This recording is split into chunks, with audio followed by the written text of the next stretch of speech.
마태복음 5장 27절에서 32절 본문을 가지고 간음하지 말라라는 제목으로 하나님의 말씀을 전합니다. 여러분, 오늘은 종려주일입니다. 요한복음 12장 13절을 보면 예수님께서 나귀 쇠끼를 타고 예루살렘 성에 입성하실 때 많은 무리들이 종려나무 가지를 흔들면서 호산나 하면서 우리 예수님을 맞이합니다. 그날이 바로 오늘이어서 이날을 종려주일로 지킵니다. 그리고 이제 내일부터 한 주간이 고난주간입니다. 예루살렘에 입성하신 예수님께서 이제 고난의 십자가를 지시는 여정이 내일부터 시작이 됩니다. 그래서 이제 우리도 내일부터 한 주간을 고난주간 특별 새벽 기도회로 저희들이 지키고자 하는데, 광고 때도 말씀드린 것처럼 여러분들 힘내시고, 그래서 새벽 기도 꼭 참여하셔서 주님의 고난과 그리고 부활의 영광과 소망을 통한 은혜가 여러분들에게 넘치시기를 바랍니다. 지난 한 주간 우리나라는 전국적으로 인공지능과 인간의 대결이라고 하는 이 일 때문에 아주 전국적인 관심이 집중이 됐었습니다. 1202대, 어마어마하죠. 1202대의 그 슈퍼컴퓨터가 연결된 알파고와 현재 바둑 세계 랭킹 4위이면서 한때 10년간 세계 바둑계를 지배했던 현재 최고의 바둑 고수 중에 한 명인 이세돌 구단 간의 5번에 걸친 이 바둑 대결이 그야말로 폭발적인 인기를 끌었습니다. 얘기를 들어보니까 이번 대국으로 각 바둑 기원의 수강생들이 평균 30%가 늘었대요. 평균이 30% 늘었으니까 얼마나 대단한 관심입니까? 이 알파고하고 이세돌 구단 간의 바둑 대결에서 알파고가 4대1로 이겼죠. 그래서 이제는 인간이 만든 컴퓨터가 마침내 인간을 지배하는 시대가 오는구나. 그동안 영화에서나 봤을 법한 일들이 이제는 현실로 이루어지는 것이 아닌가 하는 그런 우려와 두려움도 많았던 반면에, 미래를 향한 이 인간의 끝없는 도전 그리고 성과에 대해서 또 많은 박수를 보내기도 했습니다.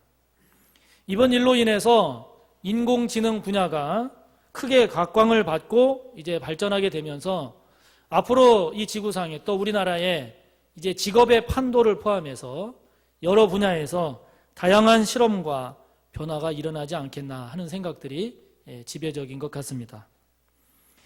이번에 이세돌 구단하고 대결을 벌인 이 알파고가 얼마나 관심을 크게 끌었는지 지금 중3 엄마들 사이에서는 난리라는 거 아니에요? 알파고가 도대체 어디에 있는 학교냐? 우리 애들 그 학교에 보내야 되는데, 우스갯소리죠. 그만큼 이번 이 대결이 전 국민의 뜨거운 관심을 불러일으켰다는 거죠.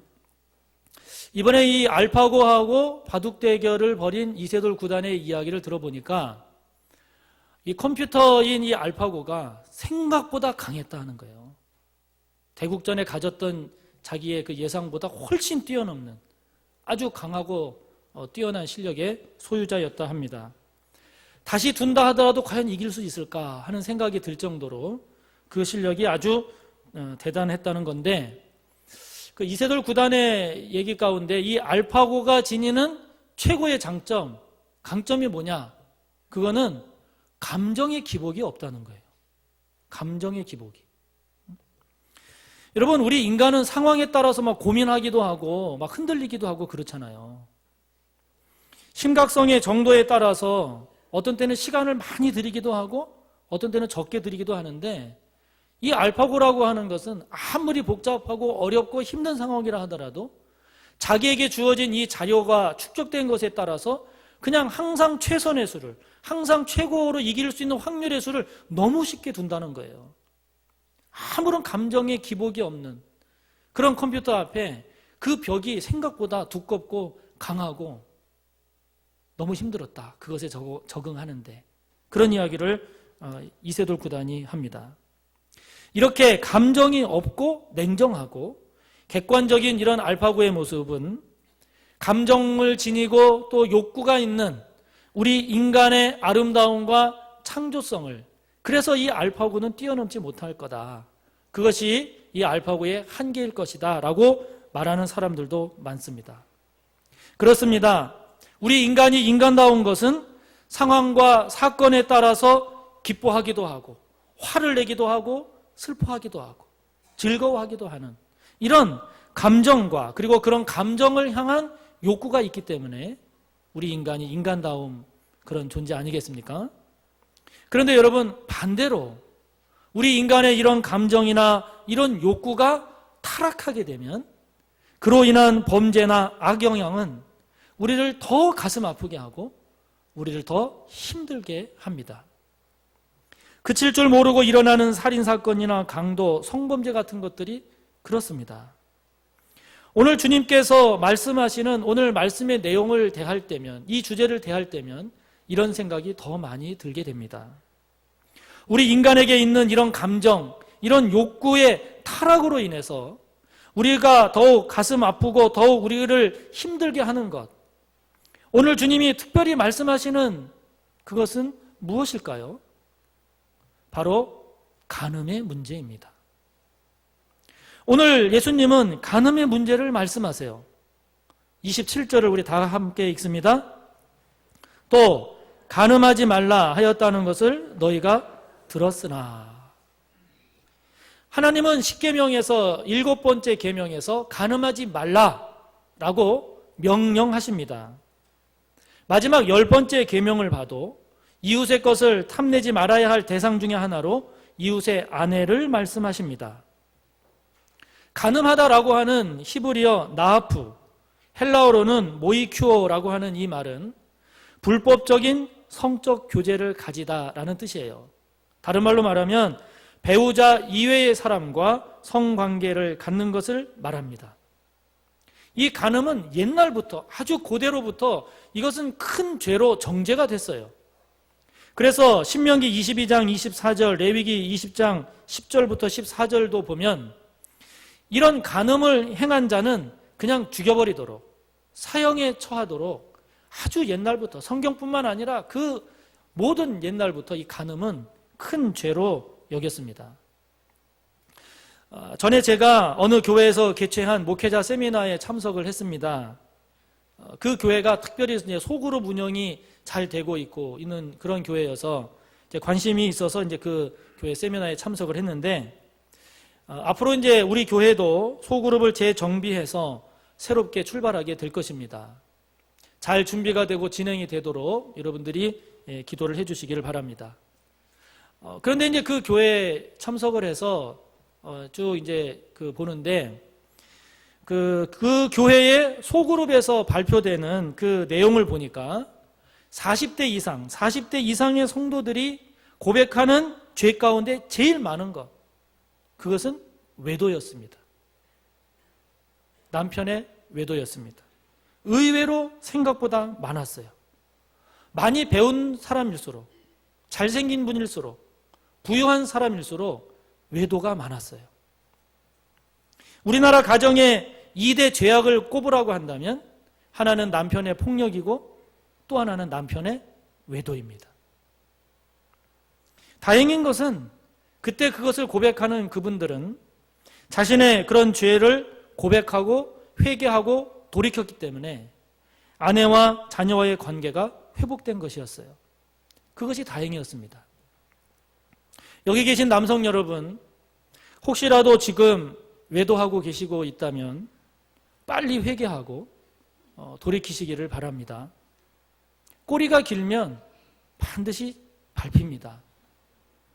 나중에 들키게 되면 그때 여러분이 아내나 자녀들에게 주는 충격, 실망감, 상처, 후유증은 생각보다 크고 깊습니다.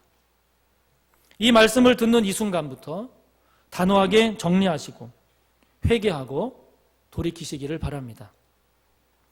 간음이라고 하는 것은 하나님께서 십계명에서 명령으로 이유를 설명하지 않으세요. 왜 간음하지 말아라 말씀하지 않으세요. 무조건 하지 말아라 라고 명령하실 만큼 큰 죄입니다. 본인에게는 물론이고 가족 간의 기본적인 신뢰관계를 무너뜨리고 가정을 파괴시키는, 사회적으로도 가장 안 좋은 영향을 끼치는 것이 간음이고 외도입니다. 왜 여성의 외도는 말하지 않습니까? 하실지 모르겠지만 아직까지는 우리 한국 사회에서 문제가 되는 것은 남자의 외도입니다. 여러분, 결혼한 사람이 왜 외도를 합니까? 결혼한 사람이 왜 다른 여자와 바람을 핍니까? 아마도 지금의 배우자에게 만족하지 못하기 때문일 겁니다. 성적으로든 아니면 성격적으로든 아니면 그 외 여러 가지 이유가 있겠죠. 그러나 여러분, 지금의 배우자에게서 채워지지 않는 것은 사실은 다른 사람으로도 그거는 채워지지가 않는 겁니다.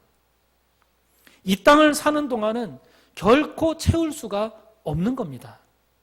그것이 우리 인간이 지니는 연약함이고 부족함이고 죄성이에요. 그러므로 이런 우리 서로의 부족함을 인정하고 그것을 받아들이고 살아야지, 그것을 채우겠다고 다른 사람에게 다른 것에 우리가 헤매게 되면 늪에 빠진 사람처럼 점점 더 깊은 죄의 구렁텅이로 빠져들게 될 것입니다. 그래서 하나님은 아예 거두절미하시고 간음하지 말라라고 명령하십니다. 사랑하는 성도 여러분, 지금의 배우자에게서 부족함을 느끼십니까? 그것이 우리 인간입니다. 그것이 저와 여러분의 연약함이고 부족함입니다. 그것을 인정하고 받아들이고 그냥 마음을 비우고 내려놓고 알콩달콩 살아가시기를 간절히 바랍니다. 그래서 어떤 분은 인생의 목적은 행복이 아니라 거룩이다 라고 말하는 분이 있는데 그것이 맞는 말입니다. 참 맞는 말입니다. 우리 하나님의 백성은 이 인간의 욕정을 채울 수 없는 이 행복이라고 하는 신기루를 쫓아서 헤매는 것이 아니라 하나님의 사람으로 구원받아서 하나님의 뜻을 따라 살아가는 거룩한 삶, 이 거룩이 저와 여러분의 인생의 목적이 될 때 오히려 비로소 복된 인생을 살게 됨을 발견하게 될 것입니다. 믿으시기 바랍니다. 그 앞서 말한 그 교회의 발표가 계속되면서 제 마음속에, 머릿속에 든 것이, 야, 남편이 바람만 피우지 않아도 정말 잘하는 거구나, 그런 생각이 들었어요. 말 그대로 간음하지 않는 것만으로도 정말 훌륭한 남자고 남편이구나 하는 생각이 들었습니다. 그런데 오늘 주님은 우리에게 간음하지 않는 것 그 이상을 우리에게 말씀하세요.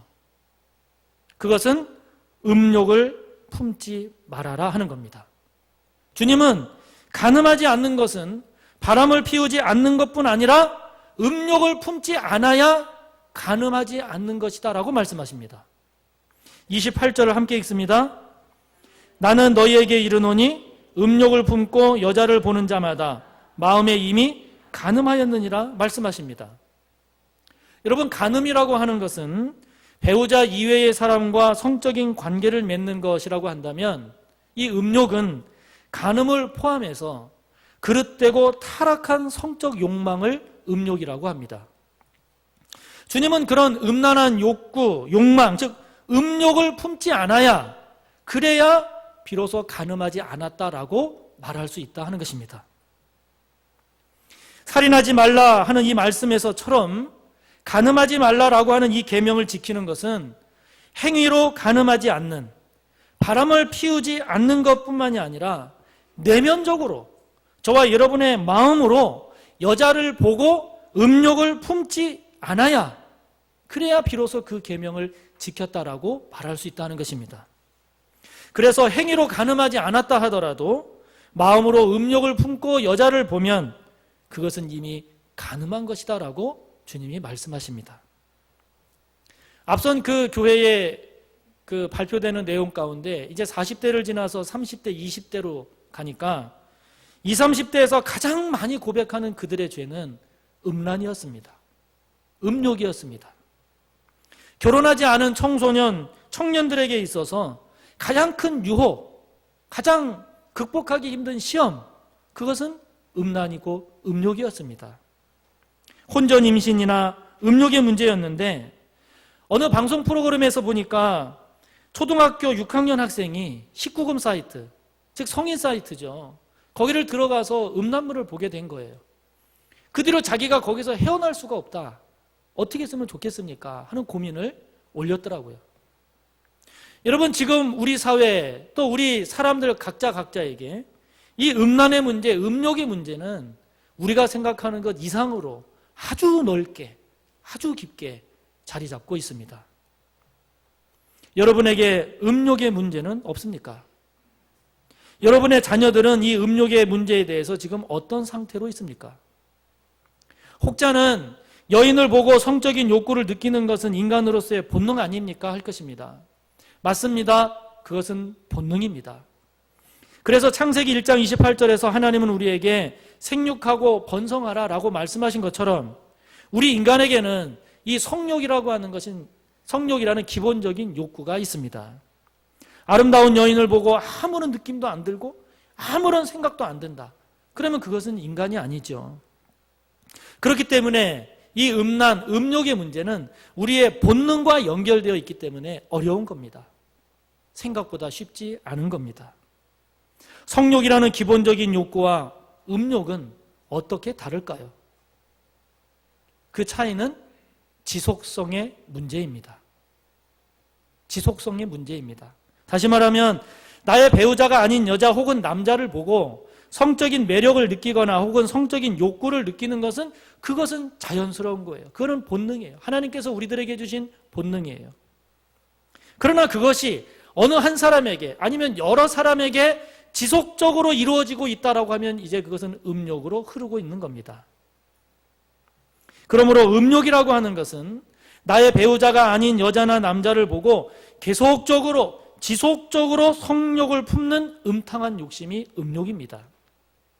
그릇되고 타락한 정욕이죠. 그러므로 우리가 성적인 욕구가 이 음욕으로 흐르지 않기 위해서는 그것이 지속되지 않도록, 그것이 계속되지 않도록 절제하고 다스려야 합니다. 우리 인간에게 있어서 절제와 다스림이 없으면 여러분, 우리 인간이 짐승과 다를 것이 뭐가 있겠습니까? 절제와 다스림이 중요합니다. 그러면 여러분, 어떻게 해야 우리가 이 음욕의 문제를 극복할 수 있겠습니까? 예수님은 오늘 눈과 손을 다스리라고 말씀하십니다. 29절 30절을 함께 읽습니다. 만일 내 오른 눈이 너로 실족하게 하거든 빼어내버리라. 내 백체 중 하나가 없어지고 온몸이 지옥에 던져지지 않는 것이 유익하며 또한 만일 내 오른손이 너로 실족하게 하거든 찍어내버리라. 내 백체 중 하나가 없어지고 온몸이 지옥에 던져지지 않는 것이 유익하니라 말씀하십니다. 여러분, 음욕의 문제를 극복하고 다스리는 데 있어서 왜 주님이 눈을 말씀하시고 손을 말씀하실까요?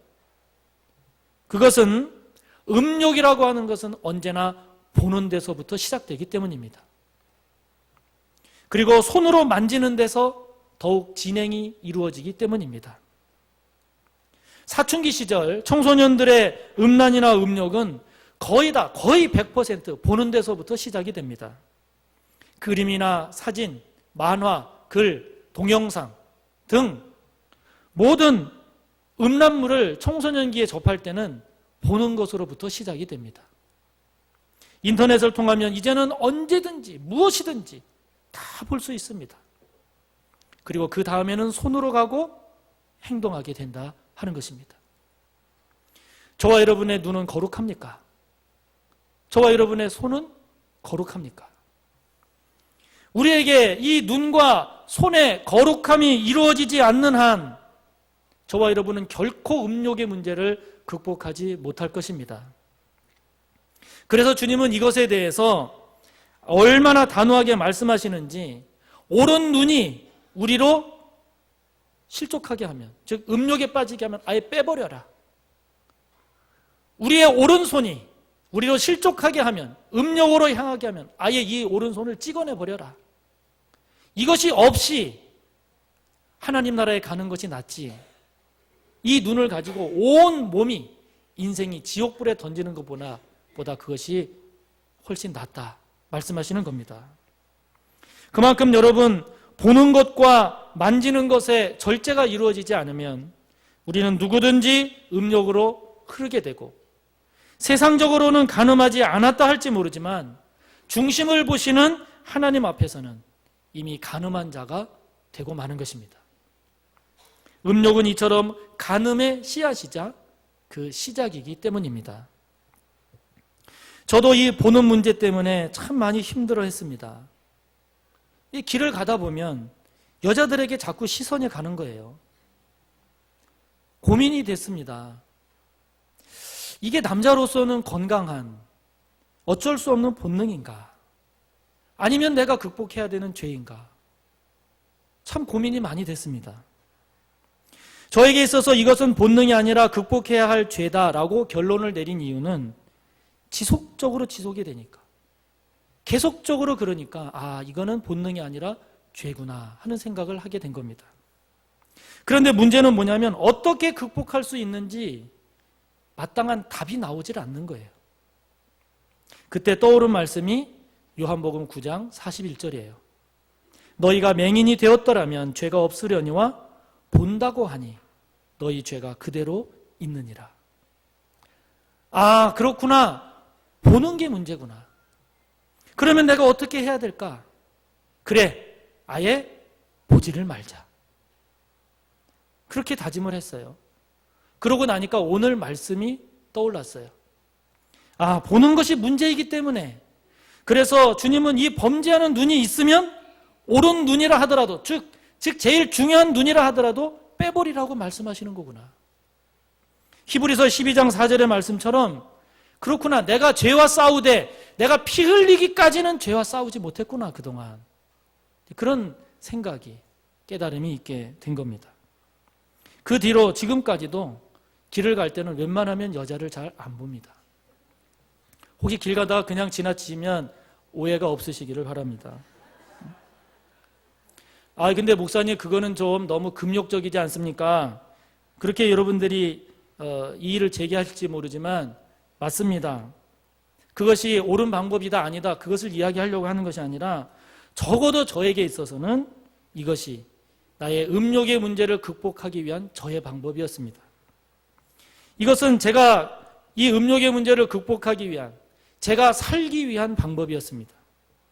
내가 눈을 정복하지 않으면 이 음욕의 문제를 해결할 수가 없고, 음욕의 문제를 극복하지 못하면 나의 신앙도 나의 사역도 하나님 앞에 설 수 없다라고 하는 이 위기가, 이 방법을 저에게 적용하게 된 겁니다. 여러분의 눈은 건강하십니까? 여러분의 손은 건강하십니까? 여러분의 눈이 음욕의 통로가 되고 있다면 그것을 지금 어떻게 극복해 가고 계십니까? 여러분의 손이 음욕의 도구가 되고 있다면 그것을 어떻게 극복해 가고 계십니까? 저와 여러분 모두에게 눈의 거룩성, 손의 거룩성이 이루어지기를 바랍니다. 눈을 빼고 손을 잘라내는 한이 있더라도 몸과 마음이 음욕에 점령당하지 않겠다라고 하는, 피 흘리기까지 죄와 싸우겠다라고 하는 이런 결단, 이런 용기, 이런 절제, 이런 기도, 이런 거룩함이 우리에게 있기를 바랍니다. 예수님은 간음과 음욕에 대해서 말씀하시면서 이것을 이혼의 문제까지 연결해서 말씀을 하십니다. 31절과 32절을 함께 읽습니다. 또 일러스되 누구든지 아내를 버리려거든 이혼 증서를 줄 것이라 하였으나 나는 너희에게 이르노니 누구든지 음행한 이유 없이 아내를 버리면 이는 그로 간음하게 하며 또 누구든지 버림받은 여자에게 장가드는 자도 간음함이니라 하셨어요. 이 말씀의 근거는 신명기 24장 1절입니다. 그 말씀을 보면 사람이 아내를 맞이하여 데려온 후에, 즉 결혼한 후에 그에게, 즉 아내에게 수치되는 일이 있음을 발견하고 그를 기뻐하지 아니하면 이혼 증서를 써서 그의 손에 주고 그를 자기 집에서 내보낼 것이요라고 말씀하고 있습니다. 즉 결혼한 후에 아내에게 수치되는 일이 있으면 이혼 증서를 써서 아내를 내보낼 수 있다, 즉 이혼할 수 있다라고 하는 것입니다. 이 신명기 말씀에서 그에게, 즉 아내에게 수치되는 일이 뭐냐, 그것에 대해서 예수님 당시에 두 학파가 대립을 했어요. 하나의 학파가 힐렐 학파라고 하는 건데, 이 학파는 아내에게 수치되는 일, 이거를 넓게 허용을 했습니다. 그래서 결혼 생활을 유지하기 어려운 일, 그렇게 봐서 거기에 해당이 되면 이혼 증서를 써서 이혼할 수 있다. 그래서 그 당시의 자료를 보면 심지어 밥을 태웠다는 이유로도 이혼 증서를 써서 이혼을 했어요. 그것이 힐렐 학파의 입장인데, 다른 학파인 샴마이 학파에서는 아내에게 수치스러운 일, 이것을 아주 엄격하게 보고 부정을 저지른 경우, 다시 말하면 음행을 행한 경우가 아니면 이혼해서는 안 된다, 이혼 증서를 써줘서는 안 된다라고 했어요. 오늘 예수님의 말씀은 두 학파 중에 샴마이 학파의 견해가 그래도 옳다, 그것이 바람직하다라고 말씀하고 계신 겁니다. 그런데 예수님의 오늘 말씀의 본질은 아내가 음행을 저질렀으니 그때는 이혼하라, 여기에 있지 않다는 것이죠. 하나님 이외의 다른 신을 섬기는 영적 간음을 하나님이 가장 싫어하시는 만큼 음행, 간음은 이혼 사유가 될 수 있지만, 그러나 주님이 말씀하시는 것은 그렇다 하더라도 그것을 빌미로 남편 자신의 음욕을 채우기 위해서 이혼해서 다른 여자와 결혼하는 것은, 그것은 서로가 간음하는 것이기 때문에 안 된다라고 말씀하고 있는 겁니다. 즉 하나님의 뜻은 한 번의 결혼이고, 마태복음 19장 6절의 말씀처럼 하나님이 짝지어 주신 것을 사람이 나눠서는 안 된다라고 하는 것을 강조하신 겁니다. 여러분, 여기서 우리가 한 가지 짚고 넘어갈 것이 있는데, 요즘에는 회사라든지 동창회 또는 요즘에 밴드가 많이 활성화되어 있잖아요. 그리고 동호회, 이제는 어디서든지 어느 곳에서든지 배우자 이외의 이성들과 가깝게 지내고 소통할 수 있는 그런 시대가 됐습니다. 일 때문에 원만한 관계를 유지하는 것은, 그것은 죄가 아닙니다. 그러나 내 배우자보다 더 깊은 대화가 오고 가고 자꾸 신경을 더 쓰고 배려하게 된다면, 다시 말하면 아내처럼 혹은 아내보다 더 가까운 이성이 있다면 그것은 간음입니다. 그 이성 때문에 내 배우자의 마음이 상했다면 그것은 불륜입니다. 여러분, 당장 정리하고 오직 내 아내, 내 남편에게만 시선을 고정시켜야 합니다. 하나님은 저와 여러분의 마음의 중심을 보시기 때문입니다. 하나님은 우리의 가정을 가장 귀하게 여기시기 때문입니다. 인정하십니까? 오늘 주님은 우리에게 간음하지 말라고 말씀하십니다. 말씀드린 것처럼 그렇게 외도는 큰 죄입니다.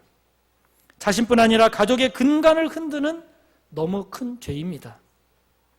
그러나 주님은 단순히 외도하지 않는 것을 넘어서 저와 여러분에게 음욕을 품지 말라고 말씀하십니다.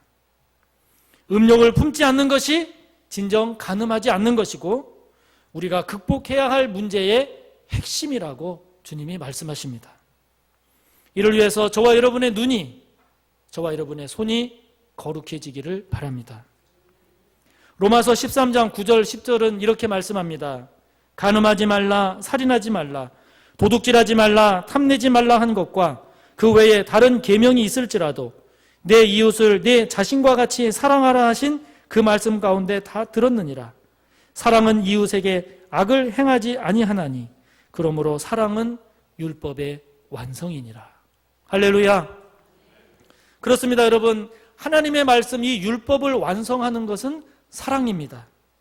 그러나 그 사랑은 내가 살기 위해서 다른 사람을 죽이는, 내가 쾌락을, 즐거움을 느끼기 위해서 다른 사람을 희생시키는 것이 아니라 십자가에 달리신 주님처럼 다른 사람을 살리기 위해서 내가 죽어지는, 다른 사람을 지키기 위해서 나의 본능을 절제하는, 그것이 사랑입니다.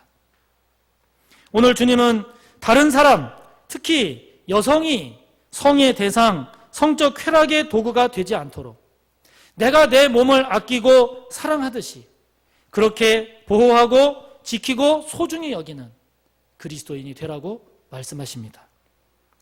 음란이 판을 치고 성도덕이 무너져가는 이 시대에 저와 여러분 각자가 그리고 우리 가운데 그리고 이 땅 가운데 오늘 주시는 주님의 말씀이 이루어지는 그런 은혜와 복이 있기를 간절히 바랍니다. 우리 시간 함께 말씀을 생각하며 기도합니다. 오늘 주님은 우리에게 간음하지 말라